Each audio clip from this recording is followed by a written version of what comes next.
우리의 신앙이 언약적인 신앙이 되어야 됩니다. 양심 가지고 절대 구원 못 얻어요. 합리적인 신앙생활을 하면은 합리적인 생각 이상은 응답받지를 못합니다. 하나님과 나는 언약 관계예요. 그 언약이 아니면은 나와서 예배 드릴 수도 없고 본질상 진노의 자녀의 자리에 있는 거예요. 모든 사람이 좋아하는 것은 창세기 3장이고 6장이고 11장, 그게 재앙이에요. 멸망으로 인도하는 길은 넓고 결국은 망한다는 거예요. 좁은 길로 가라, 언약 잡은 신앙을 말하는 것입니다. 모든 사람이 싫어하는 것이 있는데 그게 복음이에요. 그런데 0.1% 되는 사람들이 결국은 세상을 살리게 되는 것입니다. 자칫 잘못하면은 믿음 없는 사람이 얘기하는 것이 언제든지 옳아 보입니다. 그게 열정탐꾼인 겁니다. 두 사람이 한 말은 어떻게 보면 영적 얘기이기 때문에 황당해 보입니다. 근데 언약적인 눈으로 본 말이라는 것이죠. 긍정적인, 부정적인 신앙, 무조건 한다는 거, 그것도 언약적인 신앙이 아니에요. 열심으로 해봤었습니다. 그런데 해결 안 되는 게 있어요. 자꾸 상처를 받아요.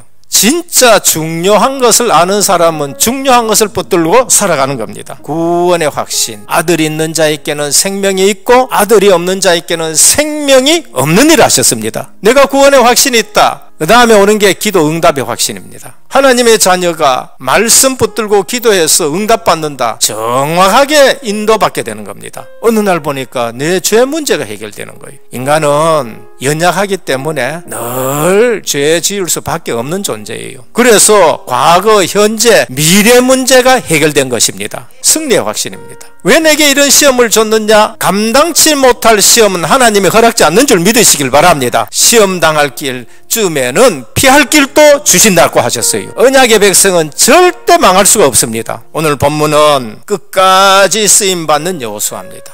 여호수아가 나이 많아 늙음에 여호와께서 그에게 이르시되 너는 나이가 많아 늙었고 얻을 땅이 매우 많아 남아 있도다 그랬습니다. 일시적으로 쓰임받는 사람이 있습니다. 복음은 받았지만은 다른 것을 귀하게 여겨서 그래요. 대만은 이 세상을 사랑하여 나를 버리고 데살로니가로 갔고 롯이 눈을 들어 요단 지역을 바라본 즉 소알까지 온 땅에 물이 넉넉하니 여호와께서 소돔과 고모라를 멸하시기 전이었으므로 여호와의 동상 같고 애굽 땅과 같았더라. 중요한 일에 쓰임받는 사람이 있습니다. 여호수아 2장에 라합, 비록 천한 직업일 수 있습니다. 그런데 상천하지의 하나님이시다. 평소 때는 신앙생활 하는 것인지 아닌지도 잘 모를 수 있습니다. 근데 그분이 중요한 일에 쓰임받아요. 왜 그러냐? 중요한 것을 잡고 있기 때문에 그렇습니다. 끝까지 쓰임받는 사람이 있어요. 우리 인생이 70이요 강건하면 80이라 했는데 120살까지 눈이 흐리지 않았다 하면서 쓰임받는 걸 볼 수 있습니다.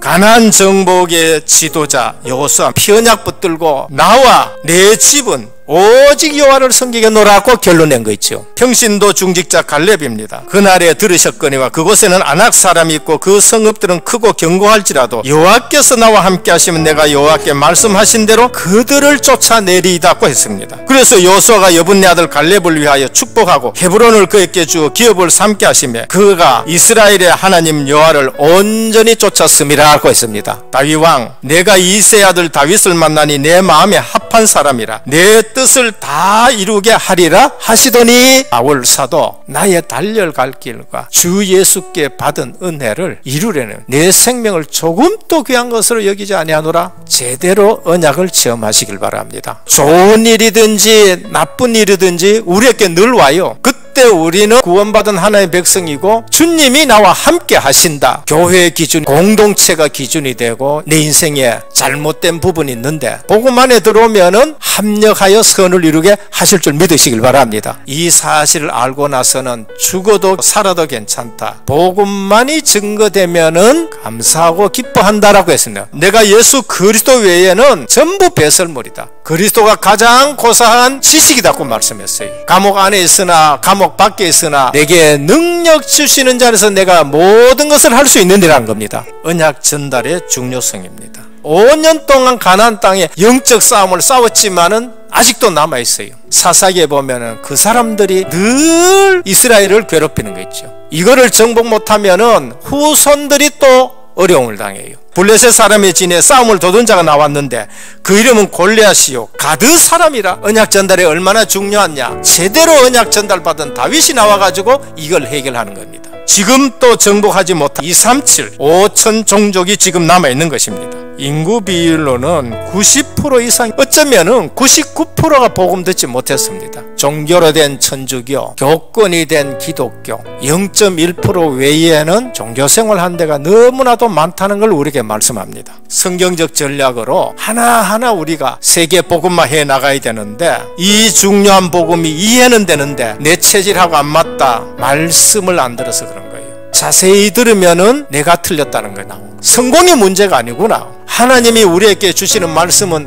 보장된 말씀이에요. 미리 정복할 보상작업, 그 땅을 분배하여 기업이 되게 하라. 전도 선교 세계복음화는 하나님이 주신 기업인 줄 믿으시길 바랍니다. 참된 전도 운동은 절대로 중단되지 않습니다. 그러면 우리는 뭐 해야 됩니까? 세계를 나놓고 300개 지교를 세워야 됩니다. 지금 해외 RTS 출신들이 자기 종족 있게 가가지고 복음 전하는데 우리가 조금만 도와주면은 교회 하나 생기는구나. 말씀을 받고 있으면은 내게 이루어지고 방향을 하나님이 주시고 따라가니까 현장에 그것이 누려지게 되는 겁니다. 그 안에는 모든 거 다 들어있어요. 사람이 나를 알아주지 않아도 나는 하나님 앞에서 사람을 살린다. 시험 들지 말고 교회를 살리는 믿음. 그때 마귀는 여러분들을 포기합니다. 제2의 기적이 시작되도록 여호사처럼 전무후무한 기도 제목을 잡으시길 바랍니다. 우리의 후손들이 어디에 있어야 되느냐? 로마서 16장 전당이 RUTC 전당에 있어야 되고요. 기념비적인 후손들이 일어나야 되는 것입니다. 하나님이 복을 주셨는데 우리 인생 전체가 하나님 앞에 끝까지 쓰임받았다 하는 귀한 성도님 되기를